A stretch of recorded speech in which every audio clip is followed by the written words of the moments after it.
में भाग लेंगे माननीय सदस्य श्री रणधीर शर्मा जी। एब्सेंट।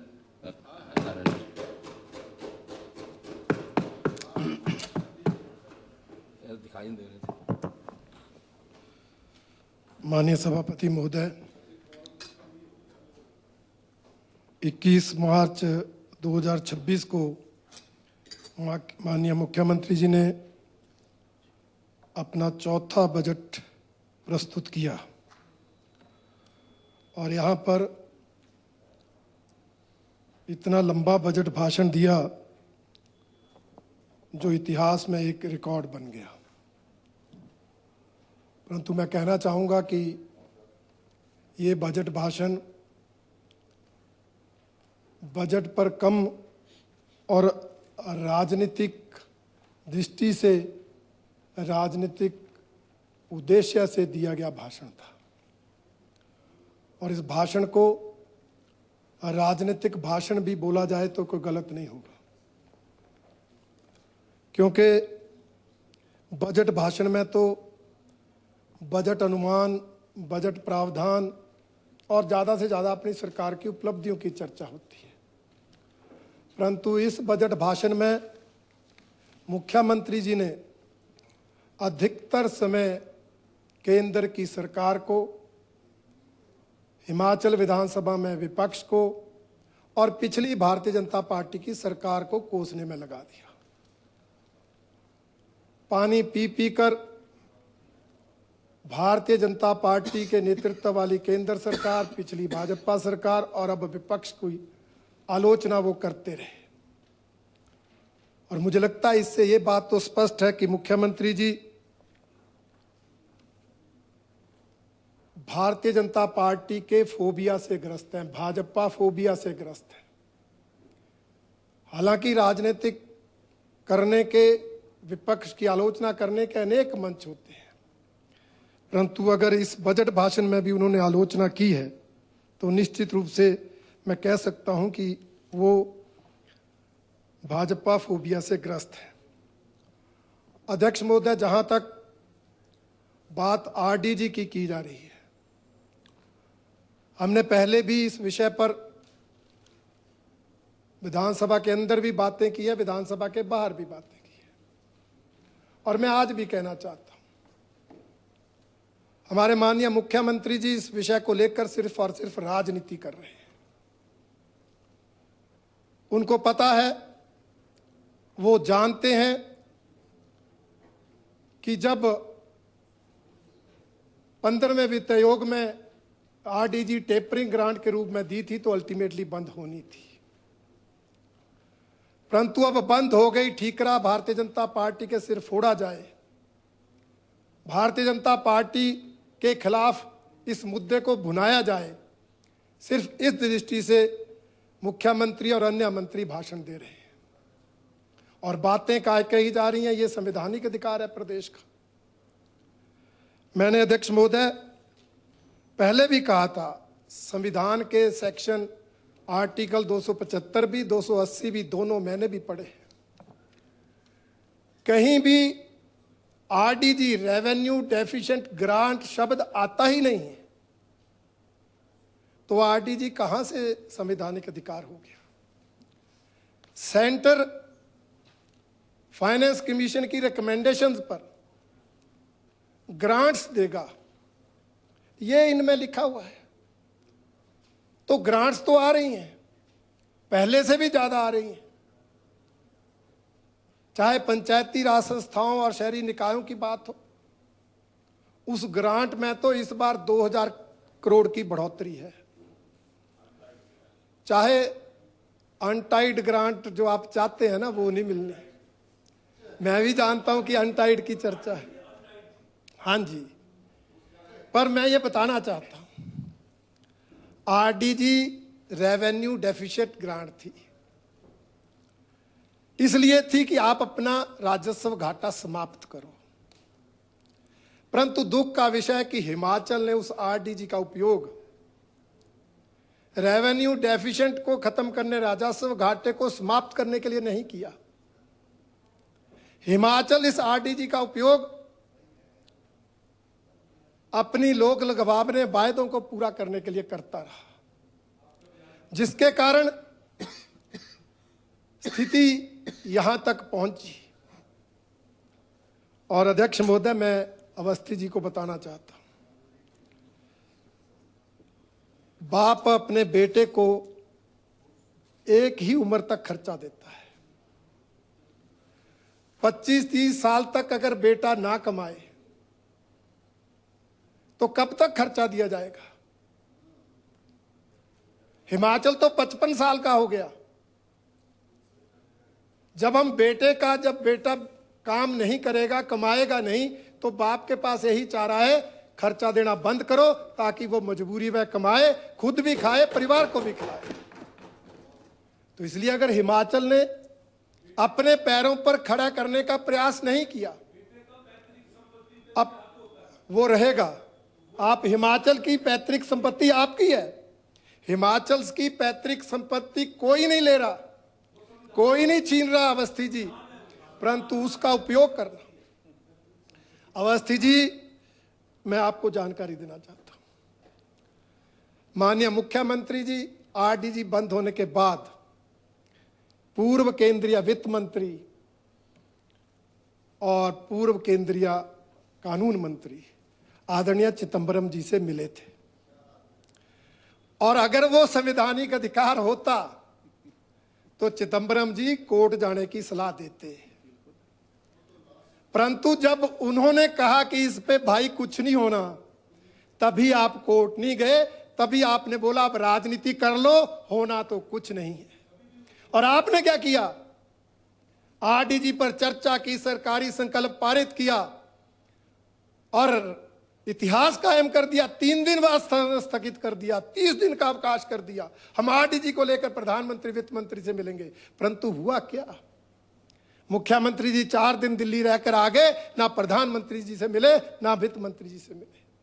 ये तो आरडीजी के प्रति आपकी गंभीरता है। वहां क्या किया वो अलग विषय, उसकी चर्चा मैं कर सकूं, आज का विषय नहीं है। परंतु इसका मतलब है कि आरडीजी को लेकर आप भी गंभीर नहीं है, सिर्फ और सिर्फ राजनीति कर रहे हैं। और मैं ये कहना चाहता हूं अध्यक्ष महोदय कि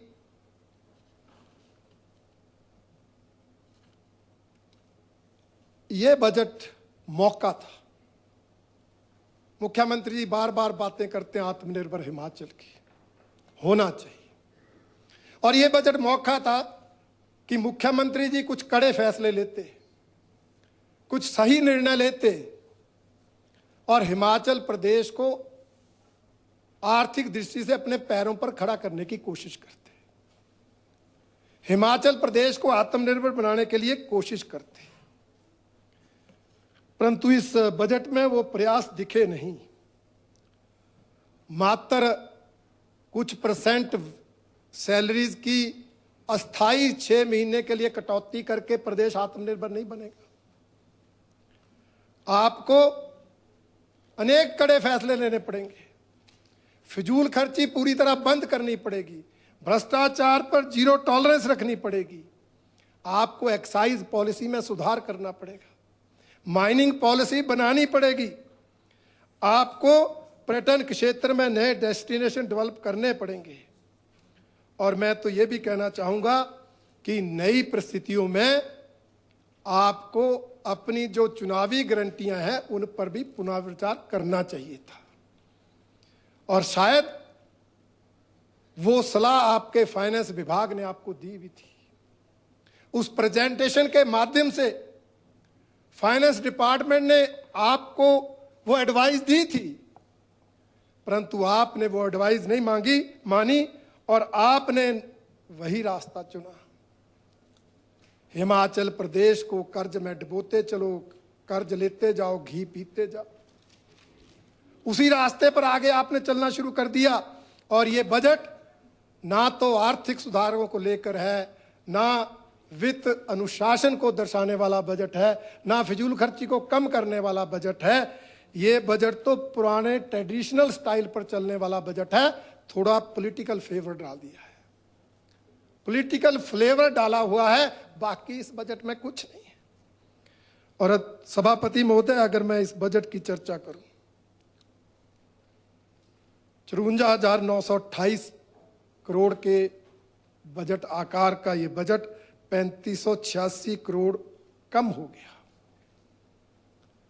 ये चिंता का विषय, दुर्भाग्यपूर्ण है। आप कह सकते हैं आरडीजी खत्म हो गई इसलिए आकार कम हो गया। ये सिंपल बहाना है। ये तो अनपढ़ भी कर सकता है, ये तो कोई भी कर सकता है। आपकी कुशलता तब होती अगर आप आरडीजी बंद होने के बाद भी बजट आकार को बढ़ाते नहीं तो कम से कम वहां तो रखते। परंतु आपने आरडीजी का बहाना लेके बजट का आकार कम कर दिया। उसके कारण क्या हालात आगे होंगे आप देखते जाइए। मैं बताना चाहता हूं, यह बजट का आकार कम होने का कारण सिर्फ आरडीजी बंद होना नहीं है। आरडीजी बंद हुई है तो केंद्र सरकार ने उसकी एवज में अन्य जो अनुदान है उनमें बढ़ोतरी की है। सेंट्रल टैक्सेस के शेयर में बढ़ोतरी की है। और अगर उन बढ़ोतरियों को देखा जाए तो आरडीजी को कंपेंसेट करने का प्रयास हुआ है। परंतु आपने जो अपनी कमियां आपकी रही हैं उसके कारण आपके बजट का आकार कम हुआ। मैं अब उसकी चर्चा आपसे करना चाहता हूं। आप जरा बजट के अंदर राजस्व प्राप्तियों की ओर नजर दौड़ाएं। रेवेन्यू रिसीप्ट्स आपकी क्या कहती है? क्या उसमें बढ़ोतरी हो रही है? आपकी राजस्व प्राप्तियों में जितनी बढ़ोतरी होनी चाहिए उतनी नहीं हो रही। जितने टैक्स आप लगा रहे हैं, जितने कर आपने लगा दिए हैं, उस हिसाब से तो राजस्व प्राप्तियां बढ़नी चाहिए थी, कई गुना बढ़नी चाहिए थी। आपकी हालत तो यह है कि इस बार आपने अनुमान लगाया है कि 26/27 में राजस्व प्राप्तियां कम हो जाएंगी। 25-26 में 44,537 करोड़ और अनुमान है 2026-27 में 40,361 करोड़ रह जाएंगी। और इससे पहले भी अगर पिछले आंकड़े में गिनाऊं, आपकी बढ़ोतरी एक साल थोड़ी ठीक हुई है। 2023-2024 में 40,446 करोड़ थी, 2024-25 में 43,704 करोड़ हुई। परंतु पिछले साल 43,704 करोड़ से बढ़कर 44,537 पर गई। और इसमें राजस्व प्राप्तियों के अगर डिटेल में जाएंगे तो आप देखेंगे कि जो स्टेट टैक्स कलेक्शन है उसमें बढ़ोतरी नहीं हो रही, उसमें कमी हो रही है। अब स्टेट टैक्स कलेक्शन में क्यों कमी हो रही है उस पर आप विचार करें। 2024-25 में 26.78% और 2025-26 में 28.27% और इस बार 28.55%। ये क्यों बढ़ोतरी नहीं हो रही? इसके पीछे कारण क्या है? इसके पीछे कारण वही है जो हम कल चर्चा कर रहे थे कि आप कर लगाकर, टैक्सेस लगाकर चीजों को इतना महंगा कर रहे हैं कि लोग हिमाचल में खरीदने की बजाय हिमाचल से बाहर से खरीद के ला रहे हैं। हिमाचल में सेल ही कम हो रही है। हिमाचल में सेल कम होगी तो टैक्स भी कम आएगा। यह टैक्स बढ़ाने का नुकसान है जिसको आप समझ ही नहीं रहे। मैं माननीय मुख्यमंत्री से पिछले दिनों खबर आई थी, शायद मैं, कि मुख्यमंत्री चंडीगढ़ गए। हालांकि ये मेरा सब्जेक्ट नहीं है, परंतु इनके सिक्योरिटी वाले चंडीगढ़ किसी वाइन शॉप पे वाइन खरीदने लगे। क्यों खरीदने गए? आपने कार्रवाई करने का कुछ किया होगा, पता नहीं, उसकी जरूरत नहीं, समझने की जरूरत है। क्यों खरीद रहे थे चंडीगढ़? क्योंकि हिमाचल से चंडीगढ़ में बहुत ज्यादा सस्ती है। आपने इतने टैक्स, इतने सेस लगा दिए हैं कि शराब महंगी कर दी है। पड़ोसी जो हमारा सीमावर्ती प्रदेश है, पड़ोसी राज्यों से जाके खरीदता है, चंडीगढ़ से खरीदता है। तो जब आपकी सेल कम होगी, आप टैक्स बढ़ा भी ले, अल्टीमेटली टैक्स कलेक्शन अफेक्ट हो जाएगी। आप स्मगलिंग हो रही है आपको ध्यान में, तो उसको रोकना तो आपका ही काम। तो इसलिए उपसभापति महोदय, ये सरकार की जो पॉलिसी है बिना सोचा समझे टैक्स बढ़ाना, ये आपको फायदा नहीं दे रहा है, जनता पर बोझ डाल रहे हैं। आज सड़कें 4 लेन बन गई हैं, फायदे हो गए हैं, लोग चंडीगढ़ जाते हैं, वहीं से शॉपिंग करके लाते हैं। यहां तक कि अब तो लोग राशन भी पंजाब से लाते हैं, क्योंकि महंगाई आपने इतनी बढ़ा दी है। इसलिए ये जो टैक्स कलेक्शन का विषय है, इस पर सरकार को देखना चाहिए। पिछले कल भी हमने इस पर बात की थी। अब बजट के अगर पैमानों की बात करें, कल हमारे भवानी सिंह जी उछल उछल के बोल रहे थे, उछल उछल के बोल रहे थे हमारी सरकार ने प्रति व्यक्ति आय बढ़ा दी, बहुत ज्यादा बढ़ा दी, केंद्र से ज्यादा बढ़ा दी। बोला अब मेरे को भी उछल के ही बोलना पड़ेगा ना। अब मैं बताना चाहता हूं, आपकी प्रति व्यक्ति आय अगर राष्ट्रीय स्तर से 57,000 करोड़ ज्यादा है, तो 2021-22 में जब जयराम ठाकुर जी की सरकार थी, तब भी हमारी प्रति व्यक्ति आय 2,01,854 रुपए प्रति व्यक्ति थी, और राष्ट्रीय स्तर से 51,528 रुपए ज्यादा थी। तो ये कोई नई बात नहीं है। पर कैपिटा इनकम हिमाचल की पहले से ही ज्यादा है भवानी सिंह जी। सेब को इन 5 सालों में नहीं, 3 सालों में नहीं होने लगे, सेब पहले से हो रहा है। सुक्खू सरकार तो नहीं लाई, इसलिए समय समय की सरकारों ने काम किया। और मैं ये भी कहना चाहता हूं, इस प्रति व्यक्ति आय को बढ़ाने में जो हमारी केंद्र सरकार की किसान सम्मान निधि योजना है, जो केंद्र सरकार की उज्ज्वला योजना है, जो केंद्र सरकार की आयुष्मान योजना है, जो केंद्र सरकार की प्रधानमंत्री गरीब अन्न कल्याण योजना है, उन योजनाओं का भी असर है। इसलिए प्रति व्यक्ति आय बढ़ रही है। इसके लिए भी हम प्रधानमंत्री जी का धन्यवाद करते हैं। आपकी अर्थव्यवस्था की वृद्धि दर उतनी है जितनी 2021-22 में जयराम ठाकुर जी की सरकार के समय थी, 8.3%। तो आपके बजट के पैरामीटर्स कोई भी ऐसे नहीं है जिन पर आप बजट की तारीफ कर लो। और एक इंपॉर्टेंट बजट में भी लिखा, इंपॉर्टेंट पैरामीटर है बजट का, सकल घरेलू उत्पाद, ग्रॉस स्टेट डोमेस्टिक प्रोडक्ट। मैंने इस पर पिछले साल भी चर्चा की थी। इस पर सरकार ध्यान नहीं देती और ये इंपॉर्टेंट है।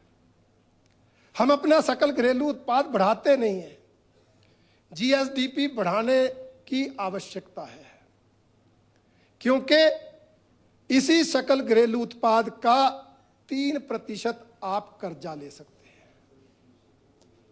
कर्जे की लिमिट ये तय करता है, कोई सरकार नहीं तय करती। ये आप यहां आरोप लगाते हैं केंद्र ने हमारी कर्जे की लिमिट तय की। नहीं भाई, आपका सकल घरेलू उत्पाद अगर 2,54,000 करोड़ है तो 3% तक ही आप कर्ज ले सकते हैं। इसलिए सकल घरेलू उत्पाद को बढ़ाओ। इसको कैसे बढ़ाएंगे? इन्वेस्टमेंट बढ़ाओ। पर आप इन्वेस्टमेंट बढ़ाएंगे नहीं। आपको तो वर्ल्ड ड्रग पार्क नहीं चाहिए, आप तो ये नहीं चाहिए, हम सस्ती जमीन नहीं देगा, आप तो हर जगह पैसे देखते। अरे इंडस्ट्रियलिस्ट तभी आएंगे जब उनको इंसेंटिव देंगे। हिमाचल प्रदेश में अधिकतर इंडस्ट्री तब आई थी जब आदरणीय अटल जी ने हिमाचल को इंडस्ट्रियल पैकेज दिया था, इंसेंटिव दिए थे। उस समय ही इंडस्ट्रीज आई थी और डॉक्टर मनमोहन सिंह जी ने तो वो पैकेज वापस लिया था, उसकी समय सीमा कम की थी। आज आप जो इंडस्ट्रीज लिस्ट आ रहे हैं उनको इंसेंटिव ही नहीं दे रहे हैं, जो पिछली सरकार ने दिए उनको भी छीन रहे हैं।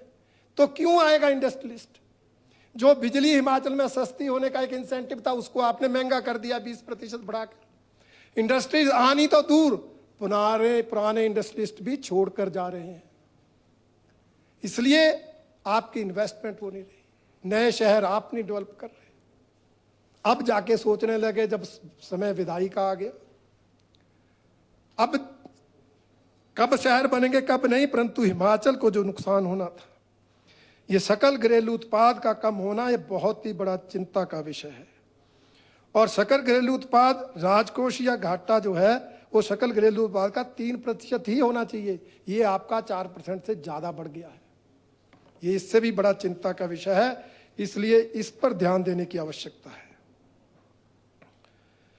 बाकी सभापति महोदय, एक और उम्मीद थी हमें इस बजट से कि आप आरडीजी बंद हुई है, उसी का बहाना, हालांकि ग्रांट बढ़ाकर हिमाचल को कंपेंसेट किया गया है, अभी तो शुरू ही हुआ जी, 20 मिनट हो गए। ग्रांट्स बढ़ाकर आपको हिमाचल को कंपेंसेट किया, परंतु फिर भी हम इस बजट में अपनी कमिटेड लायबिलिटीज को कम कर सकते थे, परंतु हमने वो रास्ता नहीं चुना। और जो हिमाचल प्रदेश की कमिटेड लायबिलिटीज है वो पहले से भी ज्यादा बढ़ गई। अब कमिटेड लायबिलिटीज क्या है? हमने वेतन देना है, पेंशन देनी है, ब्याज की अदायगी करनी है, ऋण की अदायगी करनी है और स्वायत्त संस्थाओं को एड देनी है। ये कमिटेड लायबिलिटीज है। और ये हमारी जयराम ठाकुर जी की सरकार थी तो 71% थी, मतलब 100 रुपये आता था तो 26 रुपये वेतन पर, 15 रुपये पेंशन पर, 10 रुपये ब्याज पर, 11 रुपये ऋण अदायगी पर, 9 रुपये स्वायत्त संस्थाओं को जाते थे और 29% कैपिटल बचता था, आउटले, कैपिटल आउटले पूंजीगत कार्यों के लिए, डेवलपमेंट वर्क्स के लिए 29% था। और आज क्या हालत हो गई? आपने धीरे धीरे कमिटेड लायबिलिटीज को बढ़ाया, कैपिटल आउटले को कम किया और आज क्या हालत पहुंच गई कि कमिटेड लायबिलिटीज 71 रुपये से बढ़कर 80 रुपये होगी, 80% होगी और कैपिटल आउटले 29% से घटकर 20% रह गया। सीधा अफेक्ट विकास से, डेवलपमेंट से। अब ये पिछली बार 29 हमारे टाइम था, आपके टाइम 28 आया, 24 आया, 20 आ गया। अब ये 20% आने से कितना कम होगा आप अंदाजा लगाइए। और उधर से आपका बजट का आकार भी कम है। और अगर उसको कैलकुलेट करें तो 10,985 करोड़ बनते हैं। इससे हिमाचल में डेवलपमेंट होनी है। अब हमारे सदस्य मांगते हैं पैसे, पीने के पानी की स्कीमें कंप्लीट करो, उप मुख्यमंत्री जी बोलते मुख्यमंत्री से पूछो, मुख्यमंत्री जी बोलते केंद्र से लाओ। 3-3 लाख भी स्कीमों को पूरा करने के लिए प्रदेश के पास पैसा नहीं है। क्यों? आपने रखा ही नहीं है बजट में। ये जो आपने नुकसान प्रदेश का किया है, इसके दूरगामी नतीजे होंगे और हिमाचल को इसका बहुत बड़ा नुकसान। ये एक काम आप जो कर सकते थे, जो टाइम था करने का, वो आपने किया नहीं और आज उसका नुकसान हिमाचल प्रदेश को होने वाला है। जहां तक कर्जों का विवरण है, पिछले कल आदरणीय जयराम ठाकुर जी ने विस्तृत चर्चा की, इसलिए मैं उनको दोहराना नहीं चाहता, परंतु मैं इतना जरूर कहना चाहता हूं, माननीय मुख्यमंत्री जी ने इस मामले में रिकॉर्ड बना लिया है। क्या रिकॉर्ड बनाया है? कल मुख्यमंत्री जी कह रहे थे जयराम जी से कि नहीं, आपने जो है कर्जा आपके टाइम जो है 19,800 करोड़ नहीं 27,000 करोड़ था, मतलब 48,900 नहीं 76,000 करोड़ था। आप जो मर्जी आंकड़ा ले लो, परंतु पिछली सरकारों के 5 साल के आंकड़ों से आपका 3 साल का कर्जे का आंकड़ा ज्यादा है। आपने 3 साल में ही जो है इतना कर्जा उठा लिया कि पिछली सरकारों ने 5 साल में भी उतना नहीं उठाया था। ये रिकॉर्ड सुक्खू सरकार ने 3 साल में बना लिया। और दूसरा रिकॉर्ड ये है कि 1 लाख करोड़ की सीमा को पार करने का श्रेय भी सुखविंदर सिंह सुक्खू जी के नाम है कि अब हिमाचल प्रदेश में 1,08,000 करोड़ कर्जा हो गया। यहां तक कर्जे को पहुंचाने में इनका महत्वपूर्ण योगदान है। बाकी सभापति महोदय, जहां तक बजट की बात है, बजट को अनेक संज्ञाएं दी जाती रही हैं। कभी किसी बजट को दिशाहीन बोलते हैं, कभी किसी बजट को आंकड़ों का मायाजाल बोलते हैं, किसी बजट को घोषणाओं का बजट बोलते हैं, परंतु मैं कहता हूं कि ये बजट को तो सारी संज्ञाएं फिट बैठ रही है। कोई इस बजट की दिशा नहीं, कोई इससे प्रदेश को। अब मैं आपको उदाहरण देना चाहता हूं। केंद्र ने बजट प्रस्तुत किया, एक लक्ष्य रखा, विकसित भारत 2047 में करना है, आत्मनिर्भर देश बनाना है। उन्होंने बजट में कोई भी लोक लुभावनी घोषणा नहीं की। उन्होंने आत्मनिर्भर भारत, विकसित भारत के लिए इंफ्रास्ट्रक्चर पर जोर दिया, उन्होंने मैन्युफैक्चरिंग सेक्टर पर जोर दिया, उन्होंने युवाओं को रोजगार, महिलाओं को सशक्तिकरण के लिए नीतियां बनाई, और इस तरह से हिमाचल के, हिंदुस्तान के बजट को पारित किया। परंतु इस बजट में क्या है, मैंने आपको बताया, प्रदेश की आर्थिक स्थिति सुधारने, प्रदेश को आत्मनिर्भर बनाने की ओर तो कोई प्रयास है नहीं। और जो घोषणाएं हैं वो अजीबोगरीब घोषणाएं हैं। और मैं तो इस बजट को ये भी कहना चाहूंगा कि ये तो एक ऐसा बजट है जिसमें घोषणाएं तो अनेक हैं परंतु वो पूरी नहीं होंगी। क्योंकि पिछले बजट की भी आप बात देखें, आपने 2023-24 के पहले बजट में घोषणा की थी कि हम 2026 तक ग्रीन एनर्जी स्टेट बना देंगे। 2026 तो आ चुका है, 2026 आ चुका है। विक्रमादित्य जी, कहां है आपका ग्रीन एनर्जी स्टेट? आपने 2023 के बजट में कहा था। कौन करेगा आपके बजट की भाषण पर विश्वास जब आपके ऐसे ऐसे वायदे होंगे?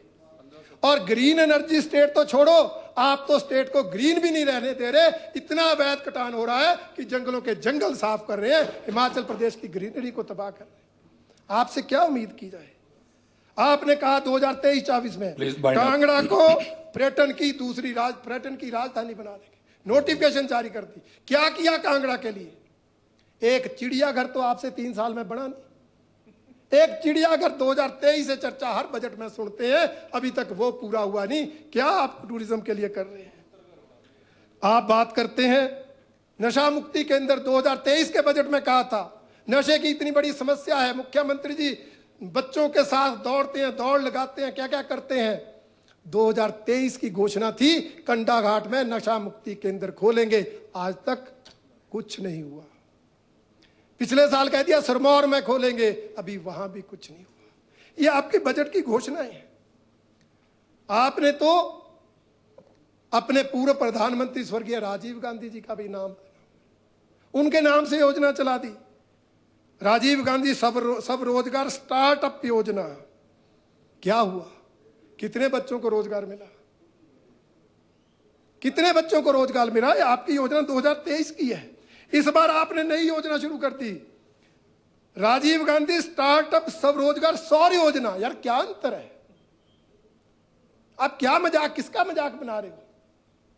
2023 में कहते राजीव गांधी सब रोजगार स्टार्टअप योजना, अब कह रहे हैं राजीव गांधी स्टार्टअप सब रोजगार सौर योजना। ये क्या है?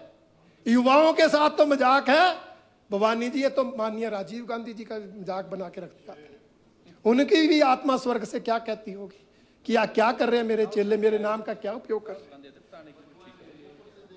और सच्चाई ये है कि ना उसमें कुछ हुआ ना इसमें कुछ होगा, क्योंकि बजट ही नहीं है। आपने अनेक योजनाएं और चला दी, राजीव गांधी प्राकृतिक योजना। थोड़ा सा टाइम, 28 मिनट हो गए। कल सर 35 मिनट बोले लोग, तो बाकी लोग भी बोलेंगे, अभी बहुत लंबी लिस्ट है, बाकियों का टाइम कट होगा। बाकी सर जो आपने कर्मचारियों के बारे में जो भी बजट में घोषणा होती कभी समय पर, चाहे एरियर की बात हो चाहे कोई बात हो। और मैं तो ये कहना चाहूंगा ये सरकार बाकी वर्गों के तो विरोध में है ही, कर्मचारियों की विशेष रूप से विरोधी है, जिनको हर बार आश्वासन देकर उनकी इच्छाओं पर पानी फेरने का काम आप करते हैं। बाकी मैं ये कहना चाहूंगा ये बजट गुमराह करने वाला बजट है। और गुमराह आप किनको करते हैं? जो आम आदमी है। और इस बजट में भी आपने उन 1 लाख अति गरीब परिवारों को गुमराह किया है जो बेचारे गरीब हैं, उनकी गरीबी का मजाक उड़ाया है। सहारा क्या दे रहे हैं मैं बता रहा हूं।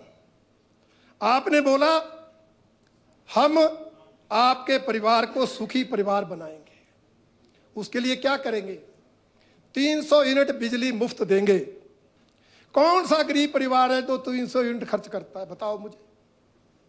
300 यूनिट खर्च करने वाला गरीब हो सकता है क्या? तो आप क्यों मजाक बना रहे हो? वो तो 100 यूनिट तक भी नहीं पहुंचता, और 100 यूनिट तो जयराम जी दे रहे थे फ्री। 125 दे रहे थे। आपने उनसे मजाक किया कि आपकी गरीबी का मजाक उड़ा दिया। वो तो 100 यूनिट तक खर्च ही नहीं करते, आप 300 यूनिट, तो क्या बोल रहे हैं। आपने क्या कहा, इंदिरा गांधी प्यारी बहना सुख सम्मान योजना देंगे 1500 रुपए परिवार की बहन को। मैं पूछना चाहता हूं अवस्थित, इधर इधर इधर प्लीज प्लीज प्लीज, मैं पूछना चाहता हूं कि इन अति गरीब परिवारों की महिलाओं को, जिनको पहले से सामाजिक सुरक्षा पेंशन 1500 रुपए मिल रही है, क्या वही देंगे या और सुख, ये जो योजना उसमें और देंगे? स्पष्ट करें। और देंगे स्वागत है योजना का, अगर नहीं देंगे तो आप उनका मजाक बना रहे हैं, उनको गुमराह कर रहे हैं। Please wind up please. और ये भी बताएं एक परिवार की कितनी महिलाओं को देंगे, आपने इसमें भी मेंशन नहीं किया है। 1 को देंगे, 2 को देंगे, 3 को देंगे, फिर आप कहते हैं हम उनको पक्का मकान बना के देंगे। योजना कोई नहीं है। अरे पक्के मकान तो प्रधानमंत्री आवास योजना में आधे बन गए हैं, आधों का जो है ऑनलाइन अप्लाई हो चुका है, उनके बन जाएंगे। आप अपने आप ही श्रेय ले रहे हैं। करना कुछ नहीं है, और 1 लाख परिवारों को चिन्हित करके हमने आपके लिए कर दिया। ये बल्ले बल्ले लेने का ये काम आप कर रहे हैं। इसलिए मैं कह रहा हूं आपका ये बजट गुमराह करने वाला बजट है। और प्रदेश के गरीब, आप भेड़ पालकों के 100 रुपए उन समर्थन, 100 रुपए आता रेट कब है, ज्यादा ही रहता है उनका। मछली का 100 रुपए समर्थन मूल्य, मछली 150-200 से कम बिकती कब है? आपने सिर्फ समर्थन मूल्य ही घोषित करने देना तो है नहीं, क्योंकि वहां तक रेट ही नहीं आना। आप अदरक कह रहे 30 रुपए, कब आता है 30 रुपए अदरक? आप किसको गुमराह कर रहे हैं? हाँ 200 आती है मछली, मैं तो कह ही रहा हूं। समर्थन मूल्य का तो तब फायदा है अगर मछली का रेट 100 से कम आ जाए, सरकार 100 रुपए लेगी, तो 100 से कम तो आता ही नहीं है। इसलिए हैं जी, please please please wind up please. बाकी अध्यक्ष महोदय, सभापति महोदय, 2-3 मिनट लगेंगे। एक तो मैं ये कहना चाहूंगा कि ये सरकार केंद्र की योजनाओं के सहारे चली है। कल माननीय विक्रमादित्य सिंह जी भाषण दे रहे थे और कह रहे थे हमने सड़कें बनाई, केंद्र से 4580 करोड़ रुपए लाए, और कह रहे थे हम लाए, हमारे प्रयास, हमने डीपीआर दी, प्रदेश सरकार ने कोशिश की। बिल्कुल की। फिर आरडीजी पे क्यों नहीं हुई? फिर आरडीजी पे क्यों नहीं हुई कोशिश? ये नहीं। आपने अगर कोशिश करके, आपकी ही कोशिश से पीएमजीएसवाई का पैसा आया, आपकी कोशिश से सीआरएएफ का पैसा आया, आपकी कोशिश से जल जीवन मिशन का पैसा आ रहा है, तो आरडीजी क्यों नहीं आई? आप क्या कहना चाह रहे? आप ये कहना चाह रहे थे कि मुख्यमंत्री ने प्रयास नहीं किए इसलिए नहीं आई। आपका निशाना हम नहीं थे, आपका निशाना मुख्यमंत्री सुखविंदर सुख थे। इसलिए मैं आपकी बात को काट नहीं रहा। मैं ये कह रहा हूं, आप कल भाषण दे ही उनके लिए रहे थे, एक शेर भी हेलीकॉप्टर वाला उनके लिए ही पड़ा। आप माननीय सर से प्लीज वाइंड अप प्लीज। और हेलीकॉप्टर का जिक्र किया कि हेलीकॉप्टर, मुख्यमंत्री जी हेल्थ में नेशनल हेल्थ मिशन पर चर्चा कर रहे थे। नेशनल हेल्थ मिशन में डॉक्टर से लेकर फार्मासिस्ट तक, आउटसोर्स एम्प्लॉय तक सैलरी बढ़ाने की घोषणा करते रहे, हमारे साथी मेज थपथपाते रहे। पैसा कहां से आ रहा है? विक्रमादित्य कहां से आ रहा है? केंद्र से आ रहा ना। जब केंद्र से आ रहा फिर घोषणा क्यों कर रहे हो? अगर कर रहे हो तो लिखो कि केंद्र सरकार द्वारा पैसा ये आ रहा है, मोदी जी का धन्यवाद। आप प्रधानमंत्री ग्राम सड़क योजना की चर्चा करो, लिखना। ऐसा ही बोलते, ऐसा ही बोलते। Please wind up. सभापति महोदय, मैं निंदा करता हूं जो पिछले कल विधायक क्षेत्र विकास निधि कम हुई। इस निधि के कम होने का नुकसान हमें नहीं है। गांव-गांव में जो छोटे विकास कार्य होते हैं, छोटी संपर्क सड़कें, रास्ते, कम्युनिटी सेंटर, महिला मंडल भवन, युवक मंडल भवन, वो बनने प्रभावित होते हैं। निंदा की बजाय रिक्वेस्ट कर लो ना कि बढ़ा उसको रिस्टोर कर दिया। इसलिए मैं कहना चाहता हूं, सभापति महोदय, मैं आपसे भी एक कदम आगे बढ़ के कह रहा हूं। आपने वेतन कटौती की, हम कुछ नहीं बोलते, आपने और करनी और कर लो, पर ये विधायक क्षेत्र विकास निधि बंद मत करो, ये कम मत करो, ये कम से कम उतनी रखो, समय पर जारी करो, और जो इस साल की एक किस्त नहीं दी है उसको 31 मार्च से पहले दीजिए। वो बजट की अनाउंसमेंट है, वो बजट की अनाउंसमेंट 4 किस्तें हैं, आपने 3 दी हैं। आप भी बोलो सभापति महोदय, आप तो एमएलए की वकालत करते हैं, 31 मार्च से पहले 34 किस्त विधायकों को मिलनी चाहिए। और अगले साल से भी अगर आपने, वैसे तो मैं कहता हूं 2 करोड़ 20 लाख है, सभा का आंकड़ा लगा दो, 2.25 लाख कर दो, हम सनातनी 2.25 करोड़ कर दो, हम सनातनी है, कुछ आपके नाम लग जाएगा, बढ़ जाएगा। ना भी बढ़ानी ना बढ़ाओ, पर कम मत करो, ये मेरा सभापति महोदय आपके माध्यम से। ये रास्ते बनने, हाँ थैंक यू, ये रास्ते बनने कितने जरूरी है। मैं आपको अपनी विधानसभा क्षेत्र का, आपकी जो योजनाएं हैं कुछ ठीक भी है। हमारे कामधेनु संस्था है, गांव गांव से, घर घर से दूध खरीदती है, उनकी गाड़ी तब गांव गांव पहुंचती है जब वहां के लिए विधायक निधि से, सांसद निधि से सड़कें बनी हैं। आप मिल्क फेडरेशन से दूध खरीदेंगे, कैसे खरीदेंगे? कोई दूध देने वाला 5 किलोमीटर पैदल नहीं आएगा, उनके गांव को, उनकी पालंगरी को जीपेबल ही रोड बना होगा तो दूध आएगा। आप रोबोटिक सर्जरी ला रहे हो, और रोबोटिक सर्जरी तो छोड़ो, पेशेंट हॉस्पिटल भी तब पहुंचेगा अगर उसके घर नहीं तो गांव तक सड़क जाती होगी, नहीं तो पालकी पे उठाने वाले भी आजकल मिलते नहीं हैं। इसलिए ये विधायक क्षेत्र विकास निधि ये बहुत ही इंपॉर्टेंट है, इसको यथावत रखा जाए। ये मेरा अंत में सभापति महोदय मैं कहना चाहूंगा, मुख्यमंत्री जी ने कल कहा कि ये बजट मैंने खुद बनाया, अधिकारियों ने नहीं बनाया, और जो ये खाली पुलाव वाला बजट है, और जिस तरह का ये बजट है, मैं कह रहा हूं ठीक है मुख्यमंत्री ने बनाया होगा, अगर अधिकारी बनाते तो कुछ तो यथार्थ रखते, कुछ तो यथार्थ स्थिति रखते। फिर कहते मैं रात को सोचता था, सवेरे अधिकारियों को निर्देश देता था। रात को तो भाभी जी सोचने का टाइम नहीं होता, रात को कौन सोचता है? रात को तो सपने देखे जाते हैं।